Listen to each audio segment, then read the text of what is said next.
Paul Turner, one of the leaders here at the Estuary Elim Church, and this is my thought for the day. I came across this statement: we become what we behold.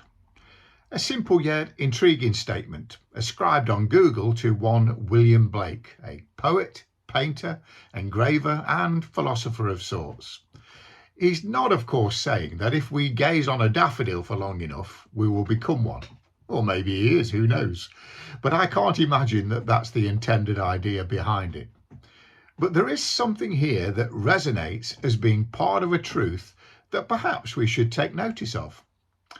I must say it always makes me smile when I hear of someone who's made what is seen as a profound statement and it's then attributed to them forever. So when you look it up on Google, it's their name that comes up. And perhaps in today's world, it will have gone viral on the internet, as if they personally had revealed a truth that no one has ever yet revealed or heard of before. I smile because if it's true wisdom, we will invariably find that God already has first claim on it. And you will find it in the Bible. Many people have no idea that the Bible is full of such wisdom. It's amazing, for example, of how much biblical truth and Bible principles are actually behind many modern company business plans, their thinking and strategies. And also many of the famous life coaches are using these very same principles. Now, these things may or may not have come to them as fresh revelation, but if they had cared to look, it was right there for them to find in God's word all along. In this case, for example, it's Proverbs 23 and verse 7. For as a man thinks in his heart, so he is. Which is just another way of saying that we become what we dwell on. And there is a sense in which our thoughts are creative. Now, not many of us would perhaps think of ourselves as being creative.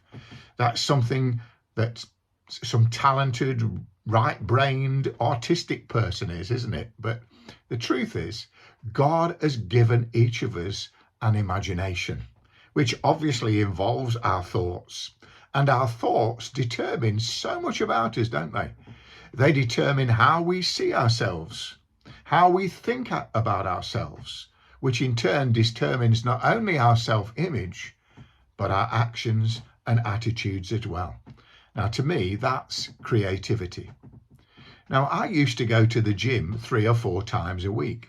And for one session a week, I had a personal trainer who used to really push me and encourage me, and I needed pushing. But I far exceeded my own expectations. But then I had to go into hospital for an operation to do with my heart. I had a stent fitted. And it was a little while before I could return to the gym, but eventually I did. I can remember going with my trainer to do my favourite exercise, the bench press. And I'd always done exceptionally well at that. But this time I couldn't do half of what I was used to doing. Yes, a little of it was to do with muscle wastage, as I'd been absent from the gym for a while. And I obviously needed to get back into it before I could expect to be back where I was before. But it was more than that. It was as if a switch had been turned off in my head because I no longer thought that I could do it. Negativity laced with a little fear was stopping me. It was my thoughts rather than my muscles that were now determining my ability.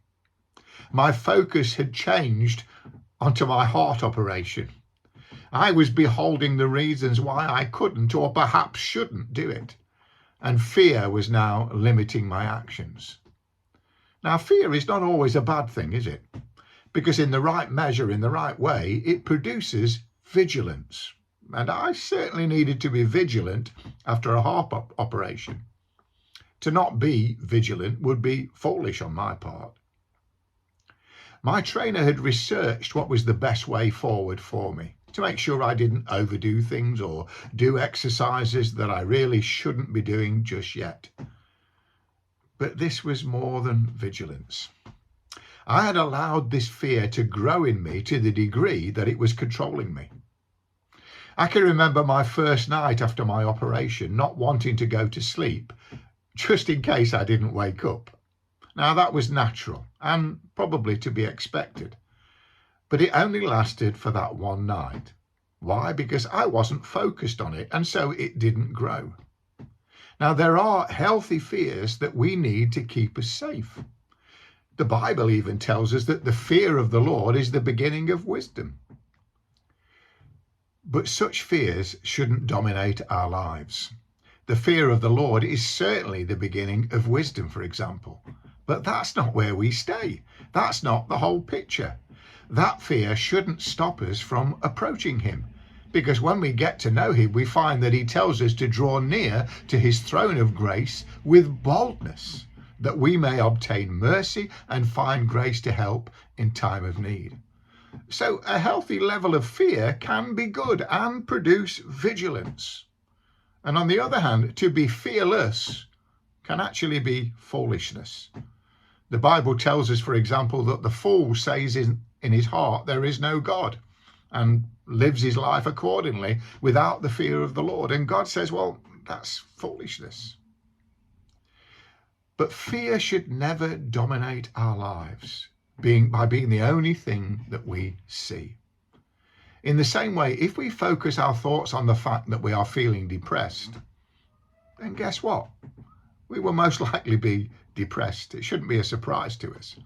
And in the same way, if your thoughts are happy and positive, it's more than likely that you will be a happy and positive person. We seem to play follow the leader with our thought life.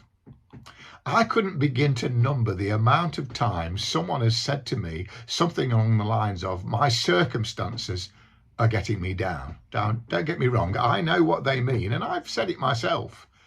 But the reality is, it's not so much the circumstances as it is our thoughts about our circumstances that get us down. How many of us know that it is possible to remain happy and peaceful even when you're in a difficult situation? The key is, it's when we change the way we see things about our circumstances that then brings about a change and a breakthrough in that area. Someone put it very simply, that we should see problems not as problems, but as opportunities. Our thoughts can even affect us physically, which is where the whole idea of something being psychosomatic comes in. And so we can even make ourselves sick with our thoughts. And if you think of yourself as a failure before you even start something, then you're setting yourselves up for a fall. Because as we believe, so we are. As it says in Proverbs, for as a man thinks in his heart, so he is. And as we've seen, that can work negatively. But think for a moment, what a difference it would make if instead our thoughts were, I can do all things through Christ who strengthens me. Or as Romans 8:37 tells us, in all these things, we are more than conquerors through him that loved us. There is a change there, isn't there? There is a difference in our focus. It's no longer on my ability or on your ability to do something. Rather, the focus is upon his ability. Generally speaking, it's our thoughts which shape our lives. The question we should perhaps be asking ourselves is, what am I beholding? What is it that gets my attention the most? What am I choosing to be thinking about the most? Because whatever it is, you can be certain that it will be shaping and sometimes even controlling your life.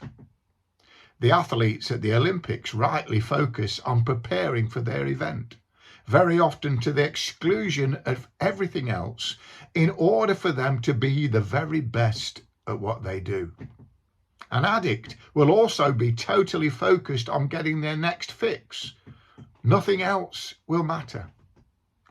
Friends, it doesn't matter what you are focused on, whether it's fishing, gardening, success in business, being an artist, a fashion designer, focused on food. Now that's an easy one, isn't it? Conspiracy theories, that's a popular one. Pornography, bodybuilding. whatever it is, good or bad, positive or negative, whatever we allow ourselves to focus upon, it will grow in us until we become like what we're focused on. For example, there's a plethora of critical news reports and conspiracies on the internet, isn't there? And maybe you just don't know what to believe anymore. You've read it and you've seen it, and it's just made everything very difficult. And it's affecting you to the degree that you yourself are becoming critical. Well, I want to challenge you today, particularly if you are struggling in some area of your life. What is it that you are focused upon? Is there anything that is dominating your thoughts? Maybe there's a worry or a fear, an attitude, bitterness, unforgiveness. What is it that keeps you up at night? The temptation is that we put everything on hold until that issue, whatever it is resolved. Now, the only problem with that is that we're only thinking about that particular thing. And as we're focused on it, that thing is growing within us. And so if we are anxious about something and we shut off every other area of influence in our lives, and maybe even shut ourselves away because we are anxious, well, that anxiety will grow within us. We need God's way of dealing with it, don't we? For as a man thinks in his heart, so he is. Our lives follow our thinking. We change our thinking first. We put our focus upon Jesus, and then he will in turn help turn your life around. You see, I'm not just talking about positive thinking here, although that certainly has its merits. No, what I'm talking about is refocusing on Jesus. Hebrews 12 and verse 2 tells us this: let us fix our eyes on Jesus, the author and perfecter of our faith, who for the joy set before him endured the cross, scorning its shame, and sat down at the right hand of the throne of God. Now, friends, he's our example. He did it first. He focused on the Father. He only did what he saw the Father doing. And the Father was focused on us. We read the scripture, for God so loved the world that he gave his one and only Son. And so Jesus focused on you and I. In fact, we were a big part of that joy set before him. And because of his focus on that joy, he was able to endure the cross and so enter into everything that the Father had for him. Similarly, Colossians 3 and verse 2 tells us, set your minds on things above, not on earthly things. And again, we could say, fix your eyes upon Jesus. The Apostle Paul in Ephesians 4:22 said, you were taught with regard to your former way of life to put off your old self, which is being corrupted by its deceitful desires, to be made new in the attitude of your mind. You change your thinking. Another version puts it this way: now your attitudes and thoughts must all be constantly changing for the better. How can that happen? Because we focus on Jesus. I love the way 2 Corinthians 3 and verse 18 puts it. And we all with unveiled face, beholding the glory of the Lord, that's Jesus, are being transformed into the same image from one degree of glory to another. Simply put, as we focus our gaze, as we focus our attention, our trust upon him, upon Jesus, we become like him. That Christ likeness will grow within us, and we will begin to experience the fullness of life and the victorious living that he has planned for us. Thank you for listening.